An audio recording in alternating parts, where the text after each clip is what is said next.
देखिए सप्लीमेंट्री के पेपर में पास होना किस प्रकार से आसान है। देखिए आपको पता है फिजिक्स के पेपर में 28 नंबर के ऑब्जेक्टिव टाइप आएंगे।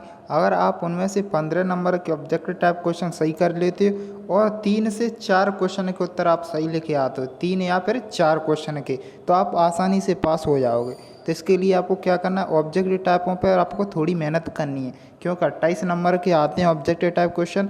उनमें से क्या है, आपको थोड़े थोड़े आप पढ़ के जाते हो तो आप लगा जाओगे सही। तो इसलिए आप इस वीडियो को देखिए। वस्तुनिष्ठ प्रश्न की वीडियो नंबर हमारी बी सेट है और ए सेट हमने डाल दिया है जो सप्लीमेंट्री परीक्षा के लिए।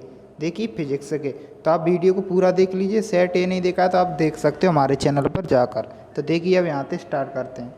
और देखिए हम जो भी सेट में क्वेश्चंस प्रोवाइड करा रहे हैं सभी महत्वपूर्ण प्रश्न हैं, और जो बोर्ड द्वारा प्रश्न बैंक जारी की हुई है उनसे ये क्वेश्चन लिए गए हैं, तो सभी महत्वपूर्ण है इसलिए। तो देखिए यहाँ पर सही विकल्प चुनिए। तो यहाँ पर समविभव पृष्ठ और विद्युत क्षेत्र रेखाओं के बीच का कोण कितना होता है। देखिए ये क्वेश्चन आपका जो रुको जाना नहीं का जो पेपर हुआ था उसमें पूछा गया है, इसलिए आपको इसको भी अच्छी तरह से याद कर लेना है। देखिए यहाँ पर समविभव पृष्ठ और जो विद्युत क्षेत्र रेखा होते हैं उनके बीच का कोण 90 डिग्री होता है।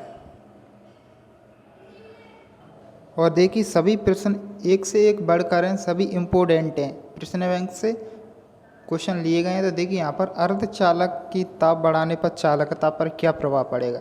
जो अर्धचालक होते हैं अगर आप ताप बढ़ाओगे तो उसकी चालकता पर क्या प्रभाव पड़ेगा, तो उसकी चालकता है ताप बढ़ाने पर क्या होती है, बढ़ जाती है। सॉरी यहाँ पर बढ़ जाती है, यहाँ पर देखिए बढ़ जाती है। तो देखिए अर्धचालक की जो चालकता है ताप बढ़ाने पर बढ़ जाती है और प्रतिरोध क्या होता है, घट जाता है। ये आपको ध्यान रखना है। अर्धचालक पर जैसे ही आप ताप बढ़ाओगे तो प्रतिरोध तो आपका घट जाएगा और चालकता क्या है, बढ़ जाएगी। और देखिए आपको ऑब्जेक्ट टाइप आप याद क्या करोगे, अगर आप इस प्रकार से वीडियो देख लेते हो तो आपको वैसे ही याद रह जाएंगे। एक बार आप पेपर से एक दिन पहले देख लीजिए, एक बार आप देख रहे होंगे। तो देखिए यहाँ पर तीसरा भंवर धाराओं का उपयोग किया जाता है। तो देखिए क्वेश्चन इस प्रकार से भी बन सकता है, भंवर धारा क्या है और इसके उपयोग लिखिए। तो आपको यहाँ से किस प्रकार से क्वेश्चन के उत्तर लिख सकते हो। देखिए भंवर धारा ऑप्शन ए है, धारा मापी को रुदुल बनाने में, और यहाँ पर चल मापी में और विद्युत ब्रेक में। तो उपयुक्त सभी, तो इसका उत्तर क्या हो जाएगा, उपयोग किया है इसका उपयुक्त सभी में। तो अगर आपसे भंवर धारा के उपयोग पूछे तो आप इनको लिख देना है, तीनों पॉइंटों को आपको लिख देना है। तो यहाँ से आपके 2 क्वेश्चन तैयार होते हैं। तो भंवर धाराओं का उपयोग किया है उपयुक्त सभी में, जो यहाँ पर दिए हुए हैं। और देखिए यहाँ पर आप एक क्वेश्चन देखिए, यहाँ पर विद्युत चुम्बकीय तरंगों का वेग की जगह यहाँ पर चाल भी आ सकती है, ये आपको ध्यान रखना है। विद्युत चुम्बकीय तरंगों की जो वेग होता है कितना होता है, तो आपको याद कर लेना है। तो इसका ऑप्शन नंबर बी हो जाएगा।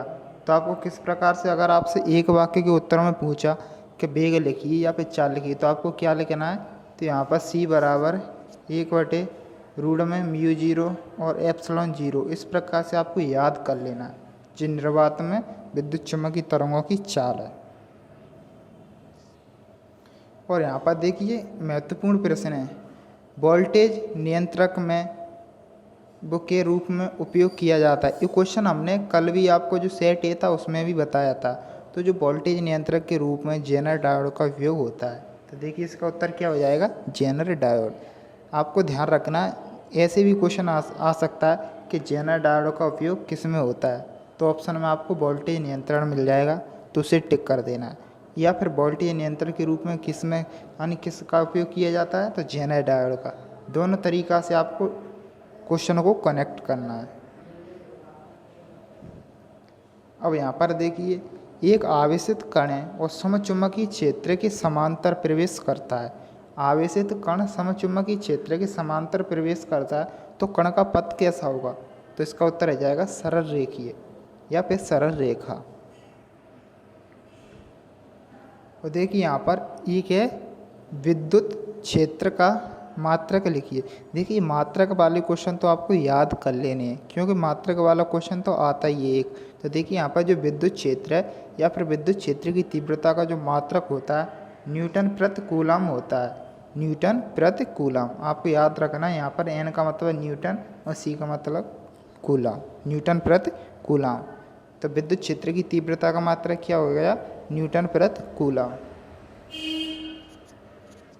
देखिए अब यहाँ पर है रिक्त स्थान। पहला है अंधेरे में फोटोग्राफी के लिए कौन सी तरंग का उपयोग किया जाता है, ये आपसे पूछा गया है। आपसे एक वाक्य में उत्तर में भी पूछ सकता है कि कौन सी तरंग का उपयोग फोटोग्राफी में किया जाता है, इस प्रकार से। तो आपको उसका उत्तर याद कर लेना है डायरेक्टली। क्या होता है, जो अवरक्त किरणें होती हैं उसका फोटोग्राफी में होता है। और कोहरे में देखने के लिए एक बात और ध्यान रखना है, कोहरे या फिर धुंध में देखने के लिए किसका उपयोग होता है, अवरक्त विकर्ण, अवरक्त किरण। आपको इसे याद कर लेना है। अब दूसरा है यहाँ पर किरचॉफ का द्वितीय नियम। एक बात यहाँ पर आपको अच्छी तरह से ध्यान रखना है, किरचॉफ का द्वितीय नियम किसके सिद्धांत पर आधारित है। तो द्वितीय नियम है वो ऊर्जा संरक्षण के सिद्धांत पर आधारित है। तो इसमें क्या आएगा, ऊर्जा।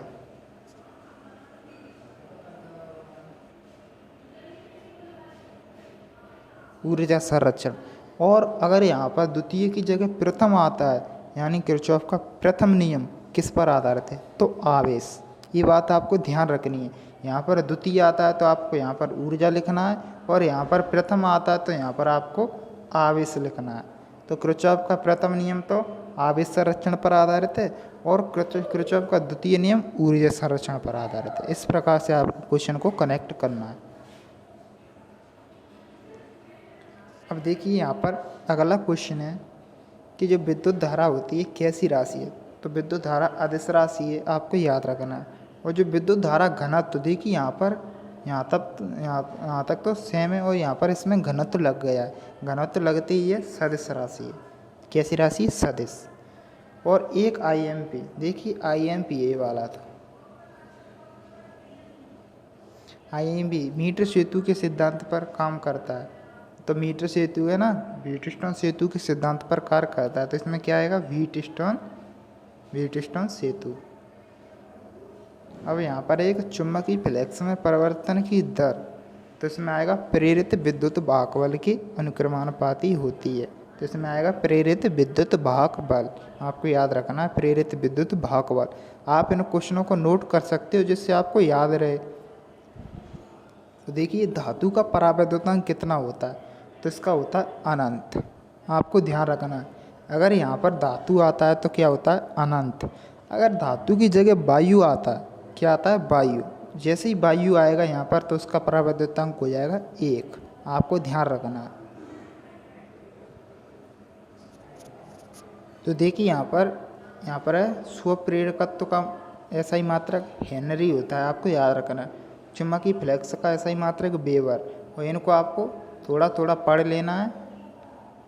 यहाँ पर इनको आप पढ़ सकते हो, इतने इम्पोर्टेंट नहीं है ज़्यादा, लेकिन आपको एक बार देख लेना है जिससे आप बना सकते हो क्वेश्चन को।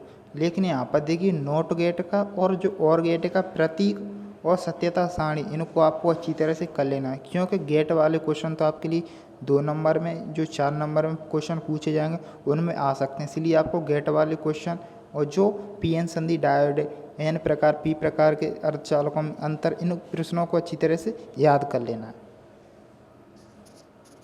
अब देखिए यहाँ पर है सही जोड़ी। तो सही जोड़ी देखिए जो विद्युत शक्ति है इससे आपको इससे मिला देना, जो आपको पहले आए उससे आपको मिला देना। प्रेरित घात इससे आपको ये मिला देना। जो ब्रूस्टर नियम होता है तो ध्रुवण से आपको मिला देना है। और जो कण का सिद्धांत है तो ये आपको न्यूटन से मिला देना है। और विद्युत चुम्बकीय जो क्वांटम प्रकृति है जो क्या है, प्रकाश विद्युत प्रभाव से। और जेनर डायोड, देखिए जेनर डायोड हमने पहले ही आपसे कहा था। तो जेनर डायोड आपसे क्या मिल जाएगा, देखिए जेनर डायोड से आपको यहाँ पर मिलाना है वोल्टेज नियमन या फिर वोल्टेज नियंत्रण। और जो छल कुंडली धारा मापी है इससे आपको मिलाना है धारा का चुंबकीय प्रवाह। इस प्रकार से आप मिला देना है। तो आप इसका स्क्रीनशॉट ले लीजिए। यहाँ पर नीचे दिखाई दे रहा होगा आपको, वैसे तो वोल्टेज निगमन है या फिर वोल्टेज नियंत्रक। देखिए अब ले लीजिए स्क्रीनशॉट। तो उम्मीद करते हैं आपको ये वीडियो अच्छा लगा होगा। अगर वीडियो अच्छा लगा तो वीडियो को लाइक कर दीजिए। और अगर आपने सेट ए नहीं देखा है तो सेट ए देख लीजिए। और हमने पहले भी इन सेटों को डाल चुके हैं हम, जो आपके रुक जाना नहीं के जो पेपर हुए थे क्लास 12th के, तो उनके लिए हमने सेट बनाए थे, और साथ ही साथ सप्लीमेंट्री वालों के लिए। तो उनको आप देख सकते हो, नहीं तो हम अब भी आपको सेट प्रोवाइड करा रहे हैं, तो इनको आप अच्छी तरह से देख लीजिए। अगर आपने पहले देख लिया तो फिर भी देख लीजिए, क्योंकि रिवीजन होगा बार बार तो आपको याद रहेगा। और साथ ही साथ अब आप अपने जो भी क्वेश्चन आपने अब तक याद किए हैं उनको अच्छी से रिवीजन कीजिए, जिससे आप आसानी से पास हो सको।